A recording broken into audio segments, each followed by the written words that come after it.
Today's guest is D-Mad.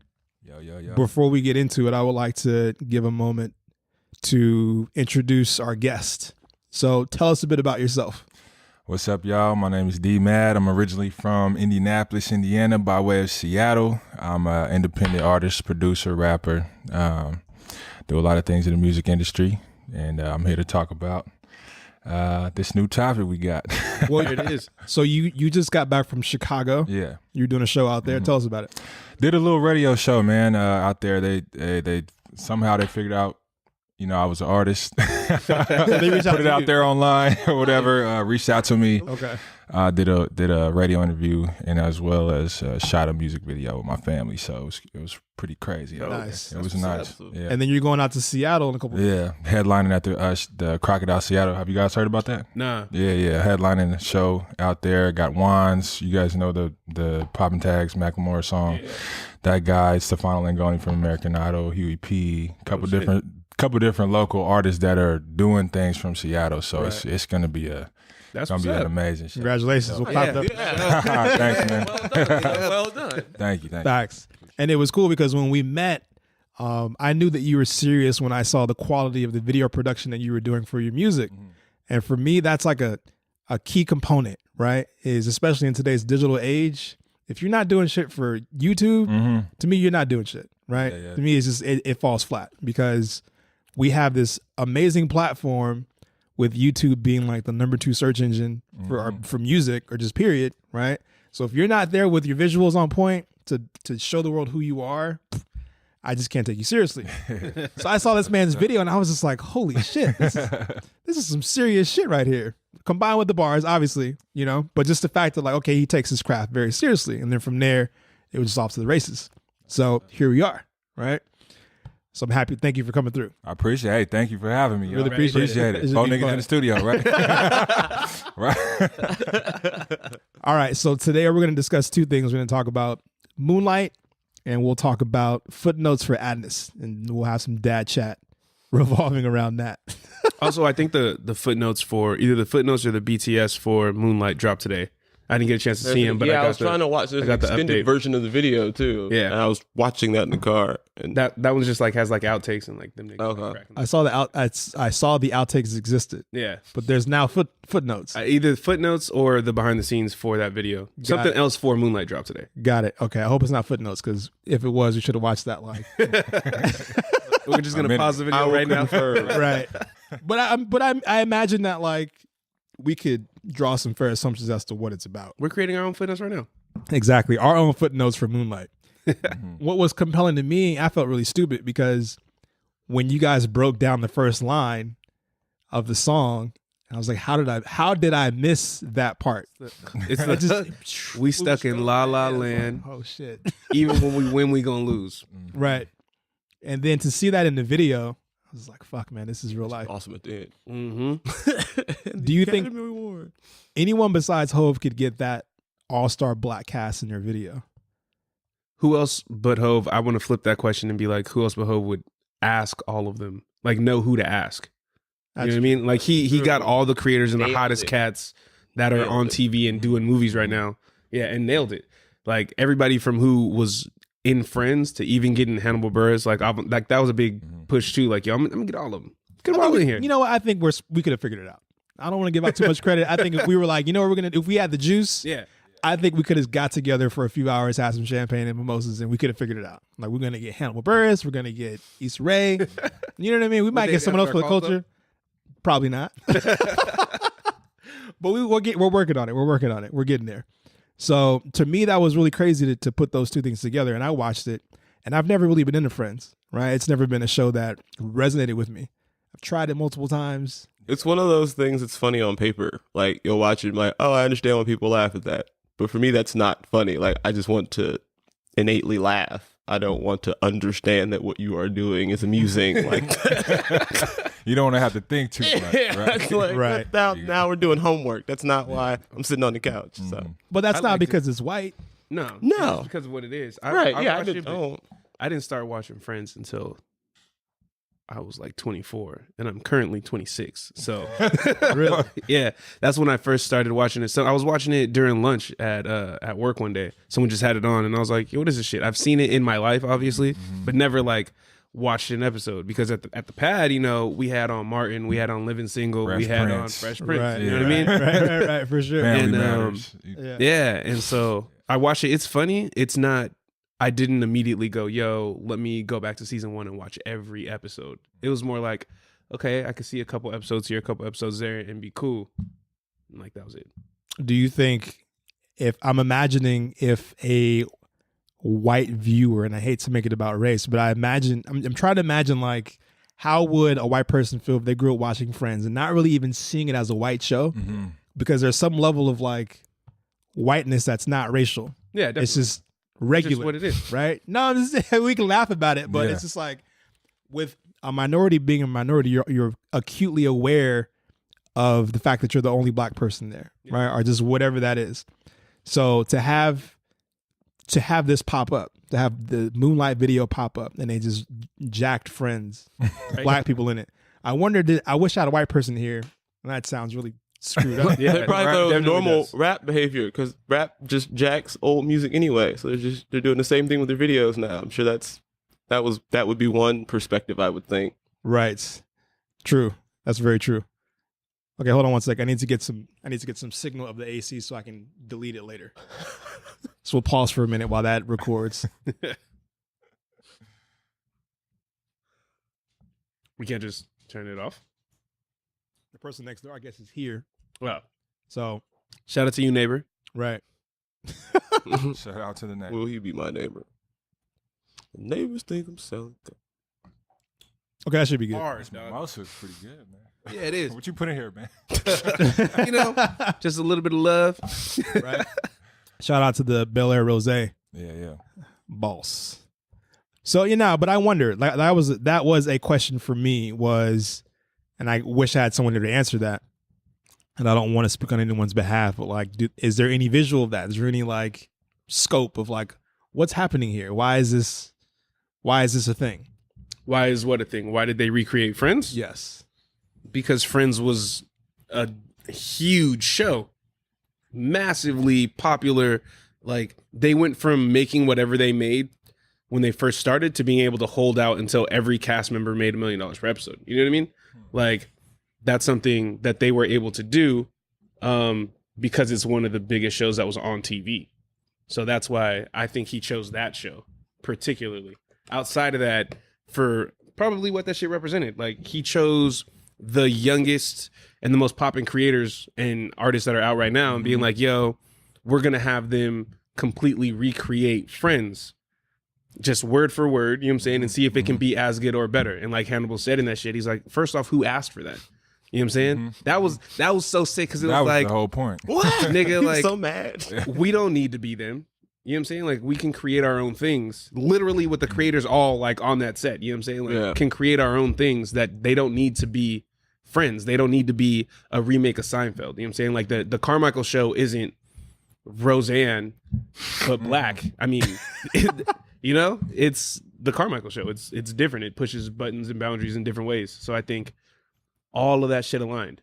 Like when I saw that video, all that shit popped in my head. I feel like that theme is throughout the album. Like we need to have our own shit. Yeah. That's it's a reoccurring theme, I think, throughout the whole thing. I think it's more we can and should make our own shit. Exactly. Yeah. And the humor try to be Moonlight. The humor is different. Yeah, also. definitely. We understand like the Jeffersons, jokes on the Jeffersons that we would never understand on like The Office or something like that. You know what I'm saying? true. So- Or the Honeymooners. exactly. Right. Right. And that's how I feel about Insecure after watching an episode of that. Whew. So I'm watching the show and I'm like, there's so many things in this show that will fly over people's heads if they're not of the culture. Yeah. They'll just miss it. Right. Yeah. And I need to watch that still. there's a part of me that's like, damn, okay. So I appreciate this is for the culture. Mm-hmm. But some of this shit, just if you don't know the nuance of this, it may just seem like buffoonery. And that was a tough one for me to swallow because I'm like, that doesn't mean I want this shit. But how else will they know, right? You got to put it on the platform. You got to get it out there. Yeah. Otherwise, it has. how else will they find out? They're not going to go looking for it, obviously. But if they find out about it through a show that's super popular, And however they learn, learning's learning. But will they learn that way? Probably, especially if they're exposing themselves to the culture. I think of Insecure kind of the same way I think of Atlanta. And the people who talk to me about Atlanta the most aren't black. True. Like Atlanta has, because Childish has such a huge like demographic. With him, he was able to pull in so many different types of people to Atlanta. Atlanta's popping. That's such a sick ass show. And it's kind of like Insecure, but in Atlanta, and less about like the female aspect of it. You know what I mean? But it has a large demographic audience. I think Insecure, I'd have to look at the numbers on their demographic. I don't want to put that out there. But Put it out there. you know what I mean? But it also could, it can be broader than you may think that it is. You know what I mean? Like more people are looking for just good new shows. Mhm. So it doesn't really matter what type of show it's like who's the star of that show. Like I don't really think that has as much of an impact now as it did say like when Living Single came out. Yeah, that makes sense. I'm still not convinced. I'm still like, I'm about to sleep on it. You know what I mean? Issa, I'm gonna hit you back. Yeah. All right, so we'll shift gears for a second. We'll get to the footnotes for Adnis. And what was compelling about that for me after going home and watching it, you guys have all seen it? You got a chance to look at it? Got a chance to watch it? Okay, so for those who haven't seen it, I encourage you to go do that. But Amazing. For sure. you ultimately have like black men who have made it, right? Just say they're all at the and working well. They're doing good things in their careers. They're popping, Definitely. and they're telling stories about their interactions with their dad, which is not something you see very often coming from black culture. Nope. You don't have very many examples of that, right? But like looking at it in terms of understanding what it means to be a parent and kind of analyzing my own parenthood and Will being a dad, there's a lot of shit that you can extract from that, right? Yeah. So I'm gonna set this up. So we're standing outside and Will tells a story about his daughter Pippa getting ready to go to school. But previously you were telling us about Will Smith's piece in the footnotes. You want to tell us about that? Oh man. Wait, which one? The first one was when he said, my dad told me stuff like, when I tell you to do something, when I give you that mission, only two options. Either you complete the mission or you're dead. Or you die. Yeah. I was just like, well, that's kind of heavy, you know. And a lot of the stories painted this picture of these very like stoic, stern, grizzled men. And it just sort of begged, well, one of the many things that crossed my mind was like, well, as much as I'm enjoying this, I would love to hear like a normal fatherhood story. So I know that if you are there and supportive, you can also be successful. Because it seems like all of those stories that they're telling were different shades of harshness. And while that is motivation, I think that there are other ways to motivate. At least I hope so, because I'm just not that stern. Did you pull anything from that as a parent? But I think he was just painting the picture of the typical black parent. True. The typical black dad is what I would say. My dad being a military father, you know what I'm saying? He wasn't really around in my first stages of being a little human. Gotcha.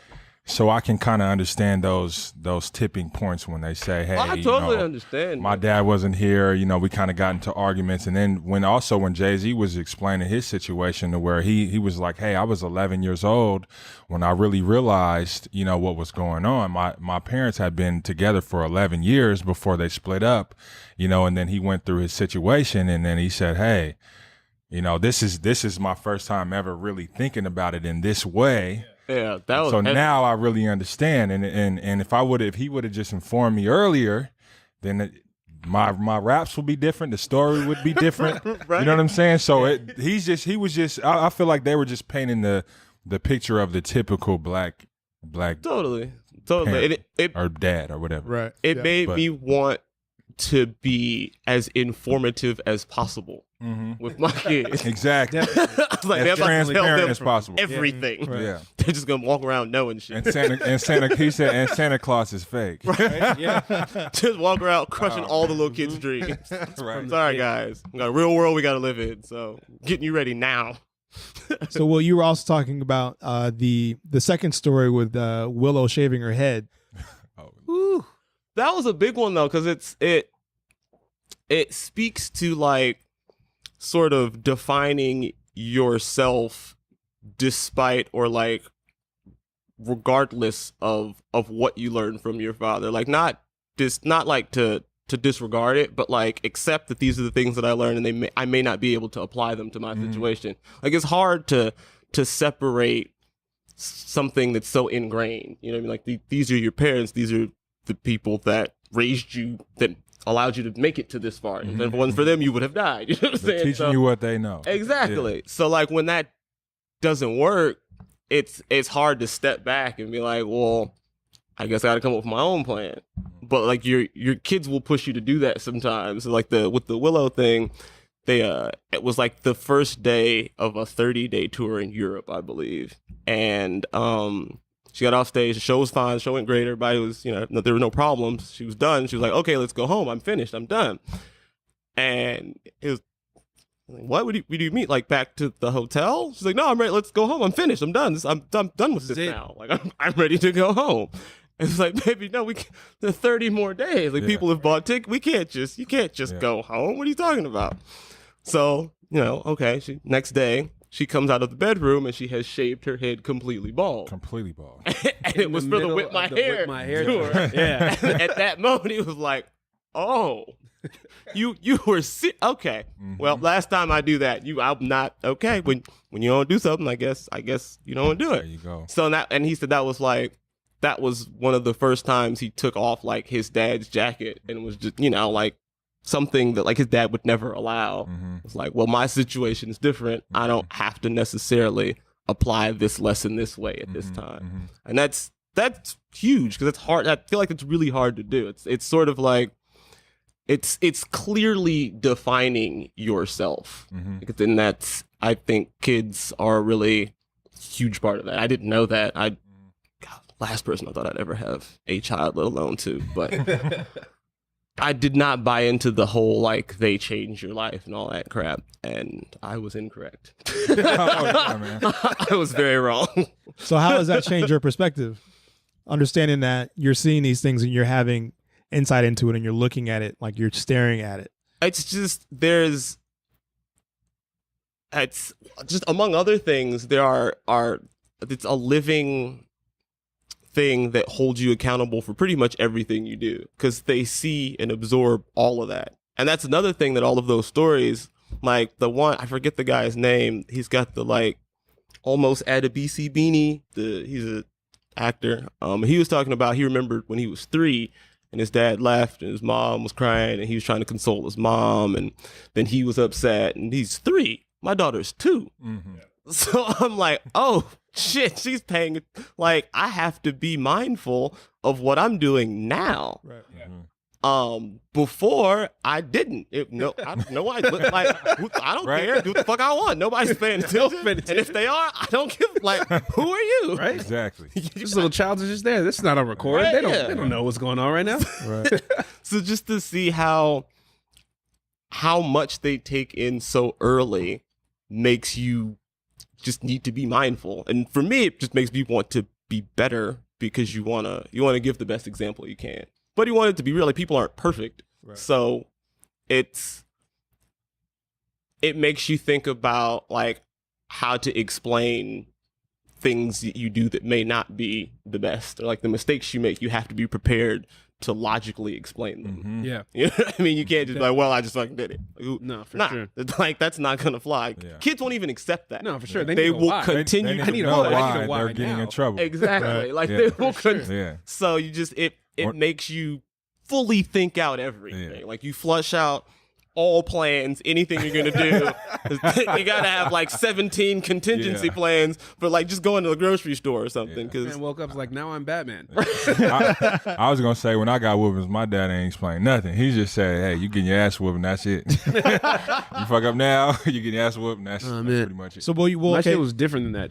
I want to ask him real quick. You as a parent, have you encountered anything like that? That's kind of like change your perspective or open your eyes a bit? Well, first of all, being a parent literally teaches you how to be selfless completely. You know what I'm saying? It's not about you anymore. It's literally about your kids.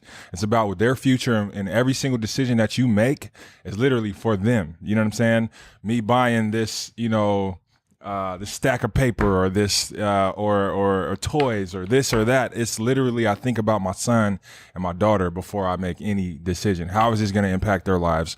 How is this going to make them, get ahead of the curve? You know what I'm saying? Those things are what I think about whenever I make any type of decision. So what I've learned pretty much from being a parent is basically they have to say so at the end of the day, man. Right. I mean, we can say, oh, I'm this big tough parent, this and that, all we want. But at the end of the day, them little kids have to say so. I mean, and obviously, yes, you are there to coach and guide them, as they grow up through their journey, and tell them, teach them right from wrong, and this is bad and this is good, and believe in the man upstairs, and hopefully they turn out well. But at the end of the day, they're their own person, and they're little people. You always have to understand that, and I think the parents that don't understand that are the parents that have the hardest times. You know what I'm saying? Yeah. Because they are their own person, and you can't train even them. and my daughter, she's 1.5.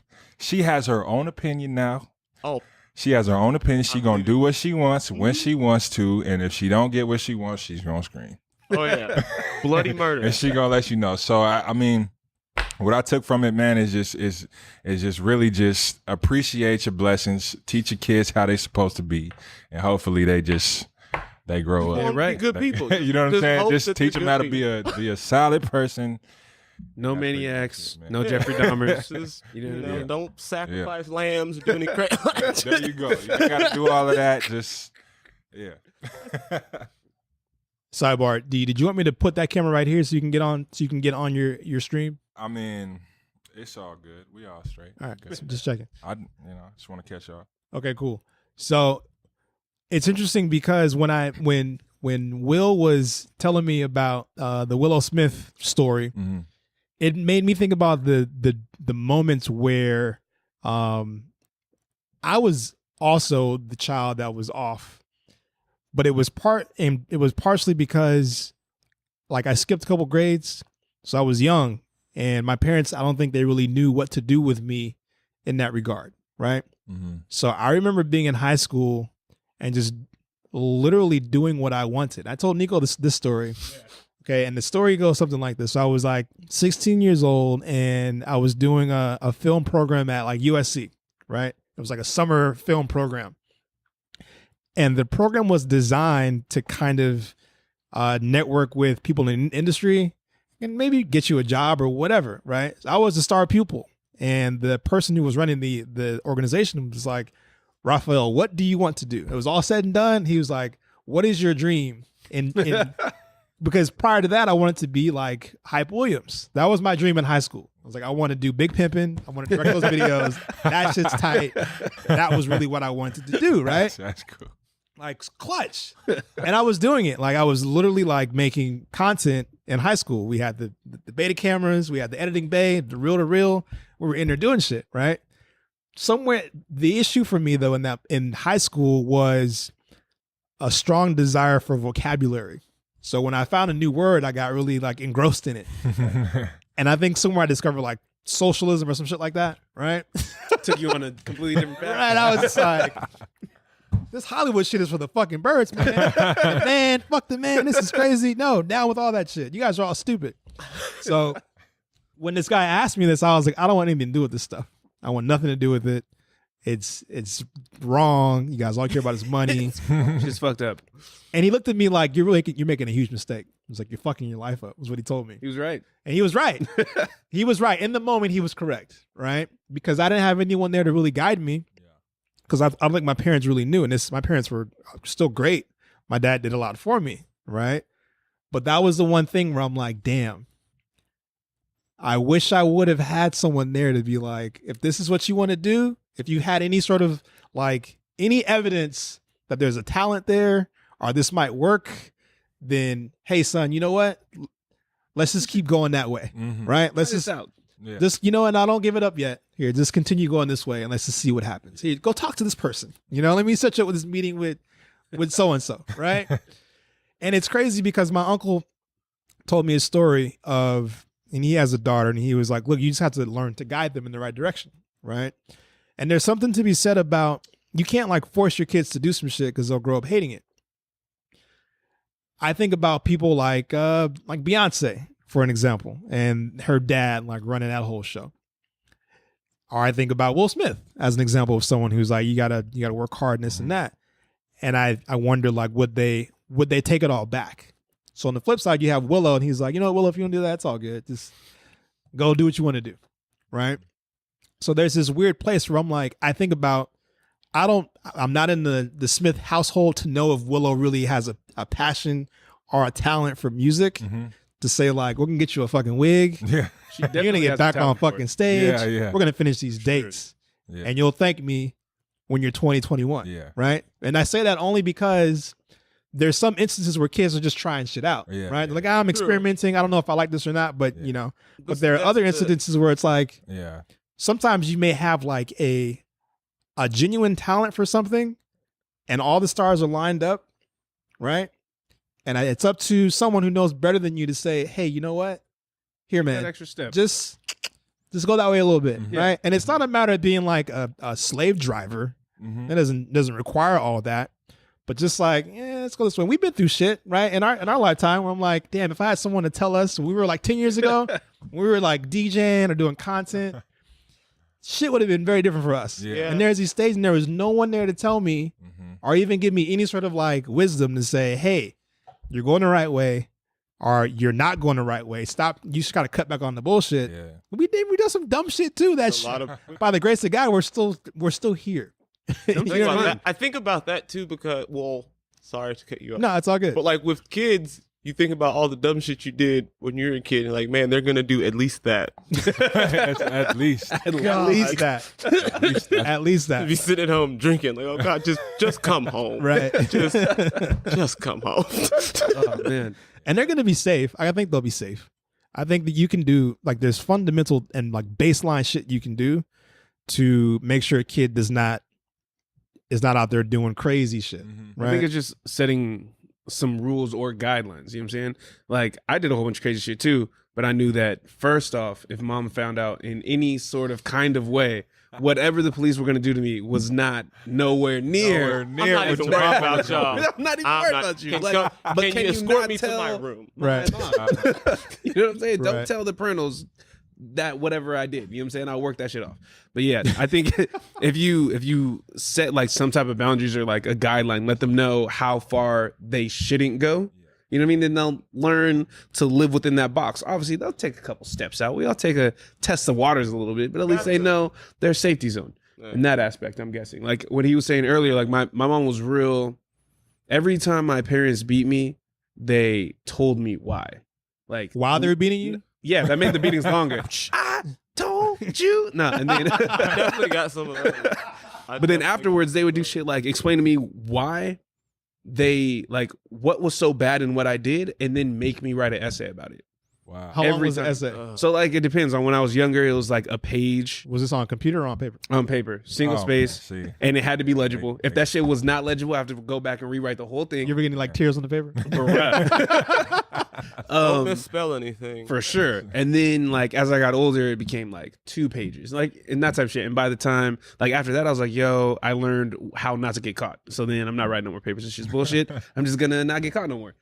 That You know? there's a lesson there. There's definitely a lesson in not getting caught. Definitely. Man. Especially amongst us, because Well, if you don't they get caught, find ways do it. to look for you Right. anyway. Exactly. That's how America works. Facts, major facts. As I was thinking about it too, I thought about my sister, who I had a major influence in raising, and when I thought about her going into her life, I remember like having these talks with her as she's getting into her adulthood. She's 22 now, but having these talks with her, yeah, it's just crazy, right? Wild stuff. Sorry. She's an adult. She's old enough to do lots of wild shit, you know, but she's not, right? Wait, she's not old enough, or she's not doing wild She's shit? not doing it. Oh, okay. And people will be like, "Oh, kids do something." Like, no, she's really not. Like, she's in Seattle, doing a leadership program at a church Dope. by her own choice. That's Yeah, amazing. That's like she chose to do that. It was never like you got to go to this church thing. She was like, "No, I want to go. I'm going to find the money to go. I'm out." And all I told her was like, "Look, if you want to leave the house, you just got to find a way to go do it." yeah. Right? Like, just you got to figure it out. I think that's just a way. I think that's just a result of your parents just not being so harsh, you know. Because if you think about it, all the kids that were quote unquote rebels or whatnot, or went out and did crazy stuff, are the kids that their parents were so hard on them. Right? Yeah. You know, to where Forced them out there. they just wanted to go and just do so much crazy shit. Like, you know what I'm saying? I mean, I'm sure Definitely. my son is gonna smoke weed by the time he's 16, 17. Right. I ain't gonna care. Right. I mean, we all did it. Right. Right. You know, he'll probably drink a beer, 16, 17, 18, somewhere around there. So I think if you just, you know, like you said, set the guidelines on what's acceptable and what's not acceptable. Yeah.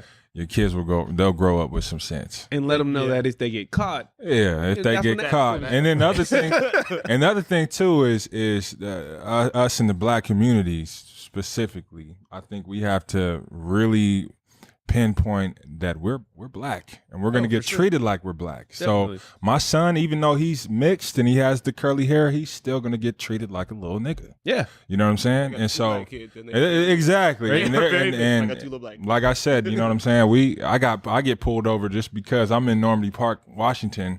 You know what I'm saying? White neighborhood, and I'm driving a nice car because I'm black. You know what I'm saying? Exactly. They ask you, what you doing over here? Why you over here? Whose car is this? Yeah. And I'm like, yo, it's mine. I'm going to the I'm homie's staying here. You know what I mean? And you got to just explain your situation. So, but at the end of the day, like I was saying, you just have to, you know, draw that line between right and wrong. And I think your kids are going to grow up to be some solid people. You know what I'm saying? Yes. Yeah. We You gotta more build that solid people. foundation. If you build a solid foundation, then like they're gonna go do the crazy shit, but within a reasonable boundary. Like Of if course. they do get caught, their life will not be affected Exactly. adversely. You know Yo, what I mean? Obama has selfies of him smoking weed in Hawaii. Everybody smokes You know what I'm weed. saying? Now, But come on. he's number 44. He's a 44th president. I mean, and that shit, they released that shit during like the election campaign, and like niggas was like, oh shit. He got more votes. I'm voting again. Exactly. It's when you describe that though, it's interesting because as you're describing it, and this is how my sick brain works, I'm just like, I've fully understood that the baseline between like in raising my sister was for her to be a good human being. I was like, you just gotta just have some money to pay your bills, and if whatever you do outside of that, of just like taking care of yourself is a bonus, right? But at the same time, as you're describing it, and this is not to say that anyone is wrong, because we'd also agree that that's like all we really want. It's like, don't go stab people, don't lie, don't be a jerk, right? Pay taxes. Do those things, you're good, right? No, real talk, right? Yeah, Fuck my kids out of round of stabbing people. You know what I mean? I would hate that. Pepper, not again. Oh, shit. Stab Here we go. somebody else. Hello, is this Will? Here we go. Your daughter stabbed several kids today. We don't want that. I'm on my way. No, I'm on my way. Don't worry about it. That's what we want. But it's interesting to me personally because I'm like, I've always thought there's no like gold star for doing what's required. And to me, what's required is like, well, I don't expect you to stab people, right? So this is not to say I'm not going to love my children or haven't loved my sister or love people for that regard. But in my sick brain, it's like, no. What else you got? You don't believe in participation trophies? Not even a little bit. You're gonna take that. If you lose, you lost. I'm That's like, yeah, you really very funny. you lost the game today, man. That sucks. Like a second ago, you were just like, I was on this career path to be like the next fucking Spike Jones. Right. And then I found socialism. And now you're like, fuck a participation trophy. I mean, like those, it's kind of opposites. Well, not necessarily, because that path wasn't about participating or acknowledging that. Yeah. It was just discovering something different, but still being balls in for the other thing. Right. It was always a matter of like excelling. And that was because my father was always like, you have to excel. Every day, come to my room and just lecture me about success. Yeah. Right. Hey. Now, bear in mind, I wouldn't say he was necessarily like, he wasn't a CEO, and he was a hardworking man. He's a laborer, right? He was a welder. So he had a great job. We had a job. So you walk him on river, he's like, son, don't work for the man, be the man. Every day. That's what he said to me. Every day he come in with some anecdotal thing like how you got to be awesome, right? I just have this visual. He just kick open the door. Right? How are you going to be amazing today? And he would say it with love. It wasn't. His tone was never. And this is when you talked about like stereotypical black dad. I never felt like he was that, right? Because he'd always say, "I love you." He was always there, right? He didn't disappear. He wasn't even my father. This is how trippy it was. This guy showed up one day, right? So it was a rainy day in Crenshaw. And I was in maybe like first grade. And see, memories, man. You gotta be careful. I hear the gate. I hear someone banging on the front gate. And I see this shadowy figure come through the door with his like lunch pail and his like hard hat. And he never left. Right? Shit. He's my stepdad. There Right. So you he go. came in, took care of me. And it was interesting to me because do you remember that movie American Hustle? Yes. Okay, so there's one of the storylines is how Christian Bale is taking care of this child that's not his. And I remember being in the theater like cursing at the screen. Like, man, you a punk. That's not even your kid. Right? Now bear in mind, my dad took care of me. Right? Yeah. But I'm sitting here judging this man for taking care of some other guy's kid because I still believe that you should take care of your kids. Right? It's still that belief. I still love my father for doing that, right? Do you not believe in taking care of other people's kids? Because I think I've gotten past that. I firmly in between do not, because American Hustle, I and can now? barely take care of mine. I'm not taking on any stragglers. Nope. No, I got 2, and that's enough. I'm okay with it now, but in the moment I was like, yo, man, what the fuck? This is just to give credit to him as taking care of me, Yeah. right? And coming in and not treating me like a stepchild. He treated me Definitely. like his child, Yeah. right? That's important. Yeah, Very I had important. a stepdad, and my stepdad was very much like my dad. Like he came in. I don't remember. He came into my life when I was like 1 or 2, so I don't really remember a time where he was not there. Right. You know what I mean? So like that nigga, my daddy. Shout out, daddy. He's You know what I'm your saying? dad. And this guy For was my sure. dad too, right? But he was there telling me he loved me every day. Yeah. Son, I love you. Son, you're great. This, and that. And every day it was some sort of thing about, and he would ask me, don't work for the man. I'd have to say, be the man, right? Or something along those Yo. lines of just being excellent. That's like Right? sitcom status. It is. It really is. And these stories they seem rare, but as I kind of look around, I'm like, well, how rare are they really? You know? At least in our experience. I mean, it's almost like we a lot of us have the same stories, you know, that's just flipped in our own different experiences, you know. I had a stepmom, you know what I'm saying? And my dad didn't come into my life till I was 7, 8, 9, you know what I'm saying? Like him being in the military like that. So it's kind of just almost the same. It's almost the same. Came back around. We came back around, man. Yeah. Which is Yeah. a crazy thing too, because that happens sometimes. And it's crazy because to take it a step further, my sister is his daughter. Okay. And they have very different experiences. So he came in, took care of me until I was an adult. So my parents got divorced when I was maybe like 18, 19. At that point, I was gone. I was like, great. I had a great job. I was like, money. I was like, oh, we out, right? Let's do it. The family split. And I had no qualms with it because I was like, well, I'm trying to leave anyway. So I'm grown now. fuck it. Whatever. It's cool, whatever. And I wasn't even really thinking about it because I wanted to run the streets. How old Right? is your sister? My sister, shit. If I was 19 and she's 10 plus years. She's 8 or 9. Okay. Oh, that's a 100% different dynamic. Yes. So in her case, he was not there, right? Because there was a wedge driven between them. And he didn't make an effort to be in her life. And my mom made it harder, right? So you have on one hand, my mom's like, don't talk to your dad. He's a bad person, et cetera, et cetera. On the flip side, he's not fighting to go see her. Mm-hmm. So it wasn't until maybe a couple years ago that he reached out to me. Mind you, I haven't heard from him since I was 19. He called me when I was 19, like, are we good? Like, are we even? I was like, what are you talking about? Of course we're fine. Click. And that was the last I heard from him. Man. Until one day, a couple years ago, he calls me like, hey, what's up? How are you? And I knew why he was calling. He was calling to get in touch with his daughter. Yeah. So I'm like, I got you. I'll set it up. Right? Don't even worry about it. And I was in the space to do that. Right? Because I was going to a therapist, talking about family. So I was ready for the call. I was like prepped. How ready were you? Was it like The Secret where like you had just talked to your therapist and like you just got good and like you walked out, you went across the street to get a fucking Big Mac and then your phone ring like ring and you're like, oh, I'm ready for this. Click. What's good? Oh, don't worry about it. I got you. Kind of, yeah. It was kind of like that. Really. That's kind of how it was. It just kind of, all the things fell into place, right? In terms of like the emotional preparedness to deal with getting her through that, me dealing with it and kind of playing the sidelines to it, like playing the back role. Mind you, I haven't talked to this fool too. This is also my dad. I haven't talked to him, right? And supporting them both through this process, warming her up to this idea of like, hey, your dad wants to talk to you. You should talk to him. And dealing with her fallout or her questions or her outbursts, which are all warranted, right? I'm like, yo, I get it. But look, you guys you need each other. So let's just go work this out, right? And this is a crazy idea because I'm sitting here like, this guy was my fucking hero, literally, right? Without him, I'm not sure who I'd be. I'd be someone different. Yeah.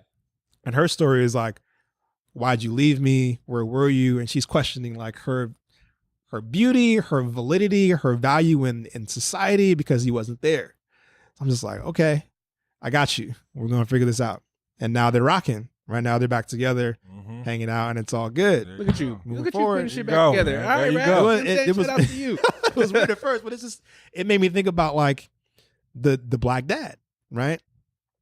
Two people with the same dad, different experiences, right? Very different experiences. Like how can the same man put someone through very polarizing things? I think that humanizes all of us in the fact that how can you as an individual be something different to so many different people around you just based off different decisions that you made in your life. Like it went from him being your hero to him having whatever dynamic he had with your mom, which obviously had an effect in the dynamic with your sister. Right. Like he was 3 different people to all 3 of you. And yet, at the end, you were able to at least, by your story, help one of them get some type of reconciliation. Right. That actually ties back into the footnotes because at the end of the footnotes is when Jay-Z goes, whenever you heard me rap about this man before, it was about how you're never here, how we never talked about anything. And you touched on it earlier, how he realized when he was 11, after like as an adult, like, oh, he actually was marrying my mom when they was young. Like he did all these things together and he was at the age of 35 able to go back and reconcile with his father, have a conversation and like get him in order and everything before he ended up passing. And that speaks to the state of consciousness as well. I mean, you were a little bit older than your sister, so you understood things that she didn't necessarily understand, and your mom understood things that you didn't necessarily understand. So of course he's going to be 3 different people, in that situation. So, yeah, perspective is real. Yeah. Like it's 3 different people, sort of, but it's one person being looked at 3 different ways as well. You know what I mean? Yeah. That's crazy. Yeah, right? Which makes us realize how much pressure we have on us as dads. That's what circles. Every time we talk, I'm just like, well, fuck, that just means I have to be perfect or else she's going to be insane. But you don't have to be perfect. You know what I mean? Because there's other people there. Like you got your wife there to help you out. You know what I'm saying? You have 2 kids to help them. Yeah. Everybody, God's working on all of us. You know what I mean? That's true. Definitely. And the pressure is there, but like they said, it's not all on you. You just do what you can, and we're all bound to make mistakes in some capacity. Just gotta be able to talk about them, speak to them. Just think about things before you do them, right or wrong, so you can speak to them because they are going to call you on it. That's true. Are you able to explain your actions to another human being who looks at you like a hero? And if that's something That if you don't want to break their heart, if you don't want to have to tell them the tooth fairy is not real and Santa Claus didn't come this year, you know what I'm saying? Then don't do that thing. That's what's so about the 444. Like, and if my kids found out, that line, I was like, oh wow, that's true. Like you have a great streets. solution for that. I have a great solution for that. Let's hear it. Just think about the time that we're spending now and all of our actions now. Think about it like this. We are currently in the past, the present, and the future. So think of this situation and this scenario as the future or as the past. You know how you say, "Oh shit, I wish I would have gone back in the past and rethought about this." Right. Just do that right now. You feel me? Right. Do Treat that the right present now. like the past. Take a step aside and think about it. and say, "Yo, do I want to do this or do I not want to do this? What are going to be the results of my actions if I do pull this move?" And you know what I'm saying? Just think about it. Just take a second. Just take a second for it. You know what I'm saying? Think it with your head and not your head. There it is. And that's the ultimate thing that we all are dealing with. Take that second. That second saves lives, man. Damn, I wish we had some more Bel Air. I have another one. It's not cold. This That's one's cool. not empty. Oh, well, pour it then. Give it to our guest first, and I grab the other bottle in a second. Oh, I appreciate y'all, man. You guys are so I mean, how else are we supposed to hospitable. have these They awesome awesome conversations? miles. Oh man, this is inspiring right here.